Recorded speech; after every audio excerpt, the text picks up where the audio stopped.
নির্বাচনের পর থেকেই দফায় দফায় বাড়তে থাকে চালের দাম। আড়তে বাড়তি দামের প্রভাব পড়ে খুচরা ক্রেতাদের উপরও। নতুন মন্ত্রিসভা গঠনের পরপরই সব শ্রেণীর চাল ব্যবসায়ীদের সঙ্গে বৈঠক হয় বাণিজ্য ও খাদ্যমন্ত্রীর। আশ্বাসও দেওয়া হয় ১ সপ্তাহের মধ্যে কমবে চালের দাম। তবে এখন পর্যন্ত তেমন কোনো ইতিবাচক প্রভাব পড়েনি চালের বাজারে। পাইকারি বাজারে চড়া দামে বিক্রি হচ্ছে সব ধরনের চাল। চালের বাজার সবই তো বাড়তি দাম। মিনিকেট ছিল আগে কিনছি 46 টাকা, 44, 45, সেটা এখন 50 টাকা, 51 টাকা।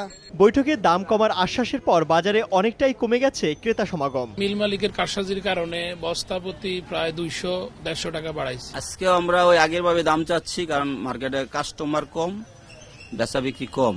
আমরা বাড়তি দাম আনতে হইতেছে, সেই জন্য আমরা বিক্রি করতেছি। নির্বাচনকে ঘিরে পরিবহন সংকট, অনিশ্চয়তা ও ধানের দাম কিছুটা বাড়ার সুযোগ নিয়ে মিল মালিকরা অস্বাভাবিকভাবে বাড়িয়েছে চালের দাম, এমন অভিযোগ বাংলাদেশ চাল ব্যবসায়ী সমিতির।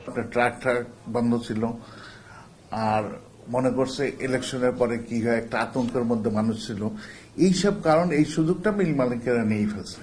ধানের দাম 50 টাকা বাড়ছে, 100 টাকা বাড়ছে, ওনরা কি করছে, সাথে সাথে চালের দাম ব্যাগে 200 টাকা বাড়াই দিচ্ছে। খুচরা বাজারে কিন্তু আপনাদের যেহেতু বাজার নেই, বাজারে কম্পিটিশন নাই, কাজেই দেখবেন এক একজনে এক একটা দামে বিক্রি করে। হঠাৎ করে দাম বাড়ায় গেল বছর চালের অভ্যন্তরীণ চাহিদা পূরণে বিভিন্ন দেশ থেকে 50 লাখ টনের বেশি চাল আমদানি করা হয়। ইমতিয়াজ আহমেদ, সময় সংবাদ, ঢাকা।